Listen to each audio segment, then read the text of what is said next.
Subscribe کیجئے بزم قرآن channel کو اور بیل آئیکن کو دبائیے قرآن اور حدیث اور مسائل سے متعلق ویڈیوز دیکھنے کے لیے، اور ویڈیو کو زیادہ سے زیادہ شیئر کریں۔ بسم اللہ الرحمن الرحیم، نحمده ونصلی علی رسولہ الکریم وعلی آلہ واصحابہ اجمعین۔ رب اشرح لی صدری ویسر لی امری واحلل عقدۃ من لسانی یفقہوا قولی، اما بعد۔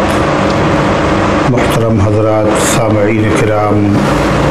حاضرین بزم، عزیز نوجوانوں اور بزرگوں اور باوقار ماؤں اور بہنوں، آج محرم الحرام کی 8 تاریخ تھی۔ محرم الحرام کا مہینہ اشہر حرم میں سے ہے، یعنی ان 4 مہینوں میں سے ہے جن کی برکت، عظمت، فضیلت کی شہادت قرآن اور حدیث میں موجود ہے۔ محرم الحرام اور ان حرمت والے مہینوں کی خصوصیت یہ ہے کہ اگر اللہ کی توفیق سے اللہ کا بندہ ان مہینوں میں خصوصیت کے ساتھ عبادت کا اہتمام کر لے اور گناہوں سے بچنے کا التزام کر لے، تو ان کی برکت سے اللہ تعالیٰ اس کو پورے سال تک نیکیاں کرنے کی توفیق عطا فرماتا ہے اور برائیوں سے بچنے کی توفیق عطا فرماتا ہے۔ ویسے تو پورا مہینہ محرم کا عظمت والا ہے، لیکن اس کا پہلا عشرہ اپنے دامن میں بڑی فضیلت رکھتا ہے۔ اس عشرے کی ابتدائی تاریخ یعنی پہلی محرم کو امام العادلین، امیر المومنین سیدنا فاروق اعظم رضی اللہ تعالیٰ عنہ نے جام شہادت نوش کیا، اور اسی مہینے کی 10 تاریخ عشرے کے دن فرزند بطول نواسۂ رسول سیدنا حضرت حسین ابن علی رضی اللہ تعالیٰ عنہ نے جام شہادت نوش فرمایا۔ مگر اس کے باوجود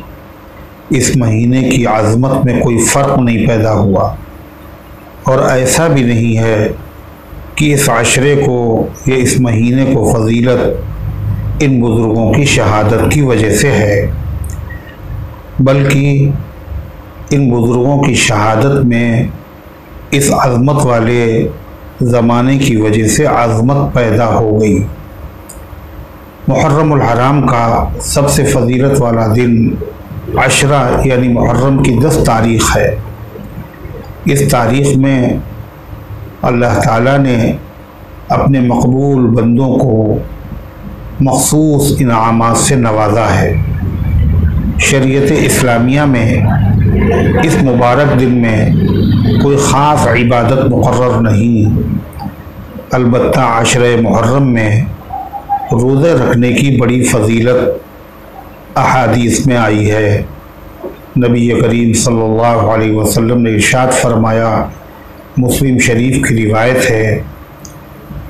فرمایا نبی کریم صلی اللہ علیہ وسلم نے، افضل الصیام بعد رمضان شہر اللہ المحرم، رمضان کے بعد سب سے فضیلت والا روزہ اللہ کے مہینے محرم کا روزہ ہے، یعنی محرم کی 10 تاریخ کا روزہ۔ نبی کریم صلی اللہ علیہ وسلم نے فرمایا، صوم یوم عاشوراء احتسب علی اللہ ان یکفر السنۃ التی قبلہ، عاشورے کے دن کے روزے کے بارے میں مجھے اللہ کی ذات سے امید ہے کہ اللہ اس کی برکت سے 1 سال کے پہلے گزشتہ 1 سال کے گناہوں کو اللہ تعالیٰ معاف فرما دے گا۔ تو غرضے کی اس عشرے کے دن روزہ رکھنے کا معمول نبی کریم صلی اللہ علیہ وسلم کا نبوت کے اعلان سے پہلے بھی تھا، اور خود قریش مکہ عشرے کے دن روزہ رکھتے تھے۔ ہجرت کے بعد اللہ کے رسول صلی اللہ علیہ وسلم جب مدینہ طیبہ پہنچے تو آپ نے دیکھا کہ یہودی لوگ بھی عشرے کے دن روزہ رکھتے ہیں، آپ نے جب ان سے دریافت کیا تو انہوں نے یہ بتایا کہ عشرے کے دن اللہ تعالیٰ نے ایک بہت بڑے انعام سے نوازا تھا، یہ یوم الشکر ہے، اس کے شکرانے میں ہم لوگ روزہ رکھتے ہیں۔ عشرے کے دن اللہ تعالیٰ نے موسیٰ علیہ السلام اور ان کے ساتھیوں کو فرعون اور فرعونیوں سے نجات عطا فرمائی تھی، اور فرعون کے ماننے والوں کو، اس کے لشکر کو اللہ نے دریا میں غرقاب کر دیا تھا۔ یہ سن کر نبی کریم صلی اللہ علیہ وسلم نے ارشاد فرمایا کہ یہود کے مقابلے میں موسیٰ علیہ السلام تھے، ہم زیادہ قریب ہیں، لہذا آپ نے اعلان فرمایا کہ عشرے کے دن روزہ رکھا کرو۔ چنانچہ صحابہ کرام رضوان اللہ تعالی علیہ مجمعین اور نبی کریم صلی اللہ علیہ وسلم اس مبارک دن میں روزہ رکھنے کا اہتمام فرمایا کرتے تھے، بلکہ بعض روایات سے معلوم ہوتا ہے کہ عشرے کا روزہ پہلے فرض تھا۔ سن 2 ہجری میں جب رمضان کے روزے فرض ہوئے تو اس عشرے کے روزے کی فرضیت ختم ہو گئی، لیکن اس کا استحباب اور اس کا مستحسن ہونا آج بھی باقی ہے۔ اسی لیے نبی کریم صلی اللہ علیہ وسلم کا ارشاد ہے، افضل الصیام بعد رمضان شہر اللہ المحرم، رمضان کے بعد سب سے فضیلت والا روزہ محرم کا روزہ ہے۔ البتہ نبی کریم صلی اللہ علیہ وسلم نے صحابہ کرام سے ارشاد فرمایا، چونکہ یہودی عشرے کے دن روزہ رکھتے ہیں، لہذا یہودیوں کی مخالفت کرو، ان کی مشابہت عبادت میں بھی مت اختیار کرو۔ یعنی اگر وہ صرف عشرے کا دن روزہ رکھتے ہیں، آپ نے فرمایا کہ آئندہ سال اگر اللہ تعالیٰ نے مجھے حیات بخشی تو میں محرم الحرام کے مہینے میں عشرے کے روزے سے پہلے ایک روزہ رکھوں گا۔ اور آپ صلی اللہ علیہ وسلم نے صحابہ کو بھی حکم دیا کہ ایک دن پہلے روزہ رکھ لو یا ایک دن بعد روزہ رکھ لو، تاکہ مشابہت لازم نہ آئے۔ یہود سے یہ مبارک تعلیم ہے جناب محمد رسول اللہ صلی اللہ علیہ وسلم کی، اس سے یہ سبق ملتا ہے کہ دوسری قوموں کی مشابہت سے بچنا کتنا ضروری ہے۔ لہذا مسلمانوں کو چاہیے وہ محرم الحرام کے زمانے میں کالے کپڑے پہننے سے اور ان تمام افعال سے جو روافض کرتے ہیں ان سے اجتناب کرے۔ انہی دنوں انہی اعمال میں سے جو روافض کا شعار ہیں، عشرے کے دن کاروبار سے پرہیز کرنا ہے اور دکانوں کو بند رکھنا ہے، یہ طریقہ روافض کا طریقہ ہے، قرآن و سنت کی تعلیم نہیں ہے۔ قرآن و سنت میں سال کے 365 دنوں میں کسی دن بھی کاروبار کرنا ممنوع نہیں، البتہ صرف جمعے کے دن، جمعے کی اذان سے لے کر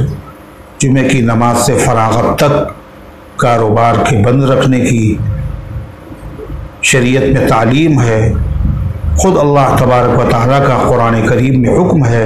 اذا نودی للصلاة من یوم الجمعہ فاسعوا الی ذکر اللہ وذروا البیع، جب جمعے کی اذان کہہ دی جائے تو اللہ کے ذکر یعنی خطبے کو سننے کے لیے اہتمام کرو اور بیع و شراء خرید و فروخت کو چھوڑ دو۔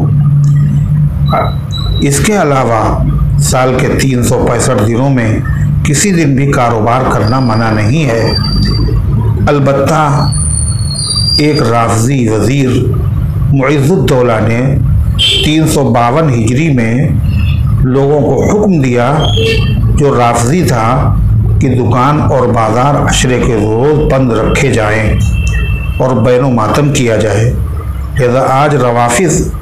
عبادت سمجھ کر جو کام کر رہے ہیں، ان کاموں کا حکم نہ قرآن میں ہے،